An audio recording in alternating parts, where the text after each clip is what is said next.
هو بصراحة يا جماعة اللهم لا شماتة، اللهم لا شماتة. ولكن ايه ده يا زيزو؟ ايه ده يا انكل زيزو يا ابو 100 مليون؟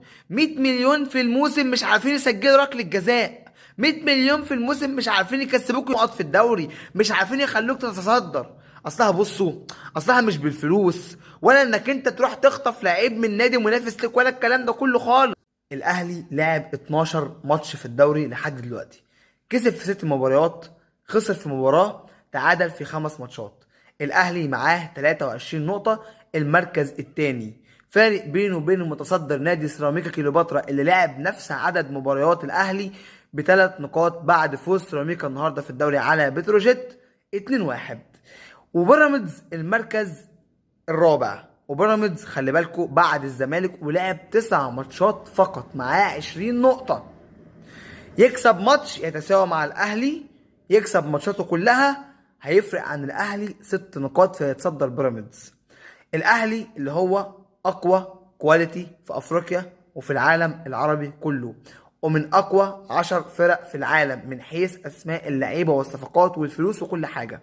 الاهلي اللي هم ظنوا بدايه الموسم ان هم يملكوا كل شيء، وبداوا ان هم يجيبوا نجوم نادي الزمالك لما جابوا اشرف بن شرقي وجابوا زيزو، وبيدوا زيزو 100 مليون جنيه في الموسم. انا عايز اسالك سؤال واحد بس، زيزو اللي بتديله 100 مليون في الموسم ده بالله عليك قول لي عمل لك ايه؟ جايبه عشان كاس العالم، عمل لك ايه في كاس العالم للانديه؟ طب عمل لك ايه يا اخي في 12 ماتش في الدوري لحد دلوقتي؟ عمل لك ايه؟ فين بصمات زيزو؟ فين اهداف زيزو؟ حتى ركله الجزاء يا مؤمن اللي لعبها لك في الدقيقه 94 ضيعها لما الزمالك خد الدوري. في نفس الوقت زيزو كان بيلاعب النادي المصري وسجل ركله الجزاء، هي قدر. ولكن انا بقول لك اوعى تأمن وتفكر نفسك ان بفلوسك هتملك العالم كله.